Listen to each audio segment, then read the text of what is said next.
Welcome साथियों, आपका हार्दिक स्वागत है। साथियों, सांख्यिकी विषय बीकॉम सेकेंड ईयर के साथ ही एमकॉम और यूजीसी नेट सेट के एग्जाम के सिलेबस में भी शामिल है। ऐसे में बीकॉम सेकेंड ईयर के समय एक ग्रेजुएशन करते समय इसकी बहुत अच्छे से तैयारी करेंगे तो फ्यूचर के एग्जाम में भी इसका बेनिफिट हमको उससे मिलेगा। साथियों, आज का हमारा टॉपिक है समांतर माध्य। इसके थ्योरी पोर्शन पे मैं चर्चा नहीं करूँगा, आप अपनी बुक और गाइड से इसे थोड़ा डिटेल देख लीजिएगा। इसका जो क्रियात्मक प्रश्न है, प्रैक्टिकल क्वेश्चन, एग्जाम के दृष्टिकोण से इम्पॉर्टेंट है, इसलिए सीधे प्रैक्टिकल क्वेश्चन पे हम चर्चा करेंगे। तो जब आप देखेंगे सांख्यिकी माध्य, तो इसके प्रकार में आप देखेंगे तो गणित संबंधी माध्य में समांतर माध्य, जिसको औसत कहते हैं। औसत आपने फर्स्ट ईयर के सिलेबस में पढ़ा होगा, गणित के जो हमारे सब्जेक्ट में औसत ये चैप्टर था। तो समांतर माध्य जिसको औसत बोलते हैं और इसको अंग्रेजी में मीन बोलते हैं, ये बहुत इंपॉर्टेंट है। इसके बाद गुणोत्तर माध्य और हरात्मक माध्य, ये भी हमारे सेकेंड ईयर के सिलेबस में है। और एक गणित संबंधी माध्य का प्रकार है द्विघाती या वर्गकर्णी माध्य। इसका अगला जो प्रकार आप देखेंगे स्थिति संबंधी माध्य में, तो मध्यका या माध्यिका, जिसको हम मीडियन कहते हैं, ये भी इम्पॉर्टेंट है। विभाजन मूल्य, ये भी हमारे सिलेबस में है। भूयिष्ठक या बहुलक, जिसको अंग्रेजी में मोड बोलते हैं, ये भी बहुत ज़्यादा इम्पॉर्टेंट है।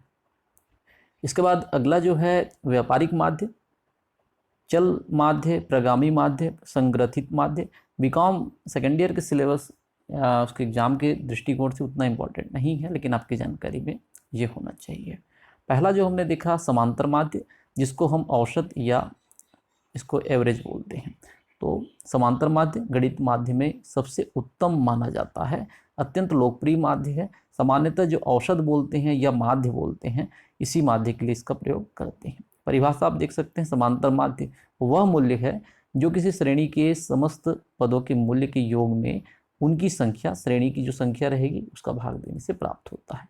किंग नामक एक सांख्यिकी शास्त्री हैं, उनके अनुसार किसी श्रेणी के पदों के मूल्यों के योग में उनकी जो संख्या है, श्रेणी की संख्या का भाग देने से जो मूल्य प्राप्त होगा उसको समांतर माध्य के रूप में परिभाषित किया जा सकता है।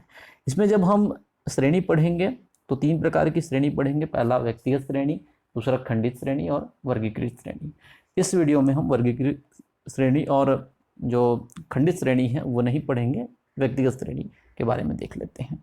मान लो n जो है प्रेक्षण है और उसमें जो अवलोकन दिए गए हैं x1, x2, x3, xn, ऐसे एग्जाम्पल दिए हैं।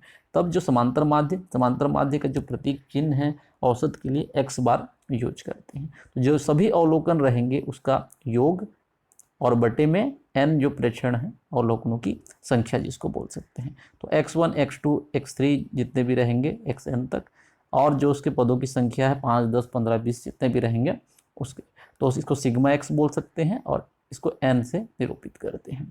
ठीक, इसके बाद इसका जो रीति देख लेते हैं। इसमें अलग अलग रीति है, जैसे प्रत्यक्ष विधि, प्रत्यक्ष रीति, लघु रीति, लघु विधि बोलते हैं, और एक पद विचलन रीति। तो इसमें हम प्रत्यक्ष रीति पहले देख लेते हैं।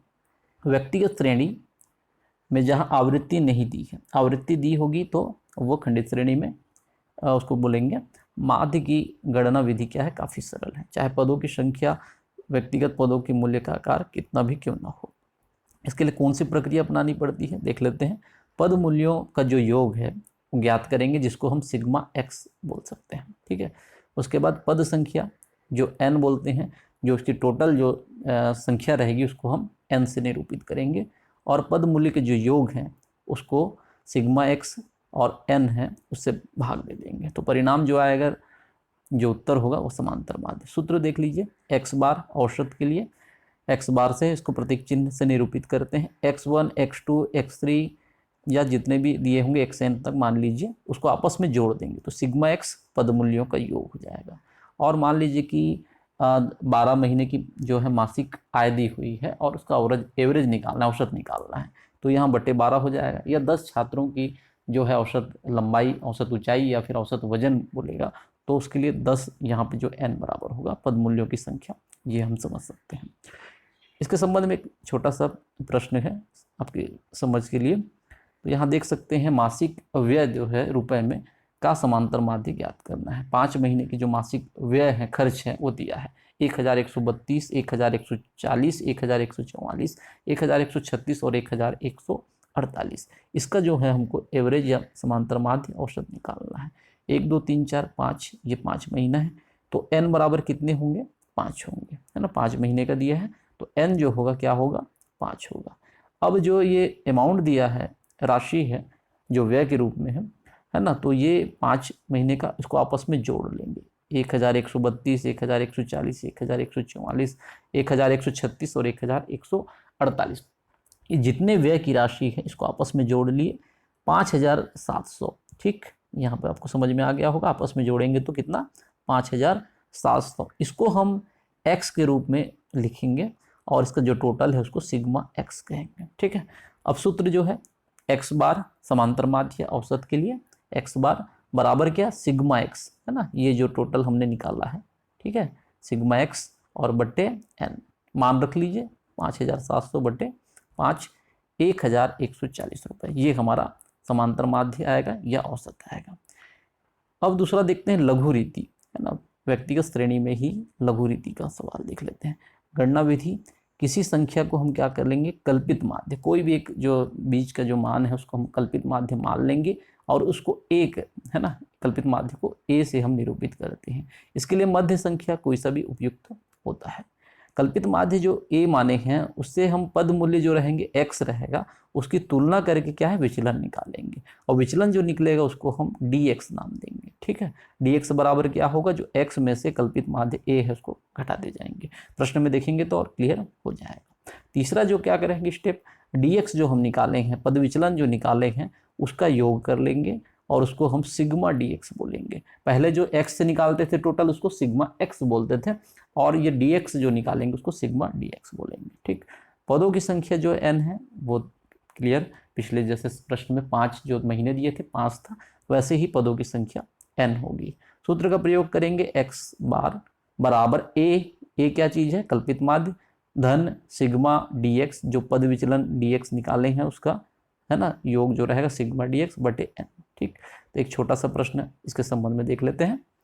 लघु रीति से माध्य की गणना कीजिए। यहाँ पर प्रश्न में ये नहीं दिया रहेगा, ये हमको निकालना है। प्रश्न में ये दिया है, x दिया है, तो यहाँ पर देख सकते हैं 43, 48, 65, 57, 31, 60, 37, 48 और 78, 59, ये प्रश्न में दिया है। इसका हमको समांतर माध्य निकालना है। ठीक, तो यहाँ देख सकते हैं लघु रीति से, है ना, तो ये x हमने रख लिया जो मान दिया है उसको, और dx हमको निकालना है। तो इसमें से कोई भी बीच का संख्या, तो यहाँ पर हम कल्पित माध्य a बराबर क्या मान लिए हैं, 50 मान लिए हैं। ठीक, कोई सा भी इसके बीच का जो 43 थे, जो लास्ट जो हाईएस्ट अंक है वहाँ तक आप कोई भी बीच का आप ले सकते हैं। तो कल्पित माध्य हमने क्या मान लिया है, 50 मान लिया है।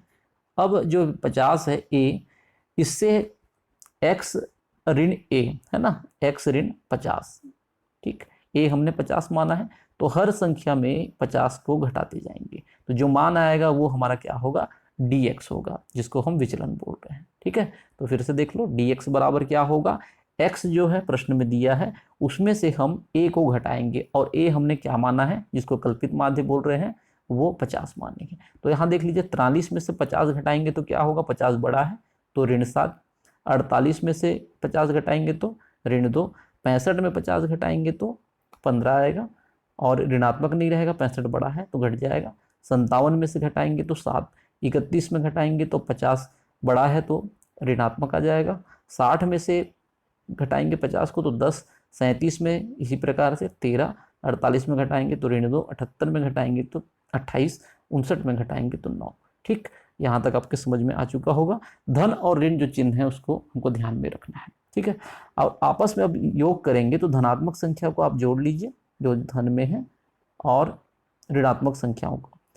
तो ऋणात्मक संख्या अगर बड़ी है तो ये जो योग आएगा ऋणात्मक आएगा, धनात्मक संख्या यहाँ पर प्रश्न में बड़ी है तो यहाँ पर धनात्मक में आया है, और सिग्मा dx, ये जो dx है इसका योग जो होगा सिग्मा dx। ठीक, तो ये आएगा 26। धनात्मक संख्या को आप जोड़िए और उसमें से ऋणात्मक संख्या का योग करके घटा दीजिए तो 26 आएगा, ये हमारा सिग्मा dx होगा। n यहाँ पर 10 दिए हैं प्रश्न में, जो है जो मान दिए हैं, प्राप्तांक जो दिए हैं, अंक दिए हैं वो 10 है। ठीक, तो अब यहाँ पर सूत्र जो है पिछले पेज में हमने देखा है, x बार बराबर a धन सिग्मा dx बटे n। ठीक, फिर से देख लीजिए, a बराबर x बार बराबर a धन सिग्मा dx बटे n। अब मान रखते जाइए, ए क्या चीज़ है, कल्पित माध्य 50, इसको रख लिया। सिग्मा डी एक्स क्या है, ये जो कल्पित माध्य से हमने विचलन निकाला है उसका योग जो किया है, यहाँ पर धनात्मक है, किसी प्रश्न में हो सकता है ऋणात्मक आएगा, तो उस चिन्हों का आप ध्यान देंगे। तो यहाँ पर सिग्मा डी एक्स हमने कितना निकाला है 26, और बटे एन, एन क्या है, इसको आप 1 से गिनते जाइए, तो एन बराबर ये 10 प्राप्तांक दिए हैं, तो बटा 10। ठीक है, आगे हल करेंगे 50 धन 26 बटा 10 को हल करेंगे तो 2.6 और इसको जोड़ेंगे तो 52.6।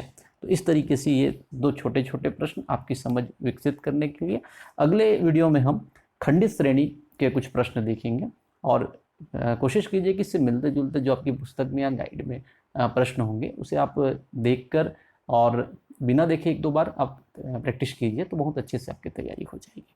उम्मीद करता हूँ ये वीडियो आपके लिए यूजफुल हेल्पफुल रहेगा। ज़्यादा से ज़्यादा शेयर करें तब, ताकि और भी जो हमारे कॉमर्स के हिंदी माध्यम के साथी हैं, विद्यार्थी हैं, वो भी इस वीडियो का, इस चैनल का लाभ ले सके। लाइक कमेंट के माध्यम से अपना प्यार देते रहें, और यदि अब तक आपने इस चैनल को सब्सक्राइब नहीं किया है तो सब्सक्राइब जरूर करें, क्योंकि इसमें बीकॉम के विद्यार्थियों के लिए स्टडी मटेरियल आपको मिलता रहेगा। साथ ही अन्य विद्यार्थियों को भी इस चैनल में कॉलेज की अपडेट आपको मिलती रहेगी। Thank you.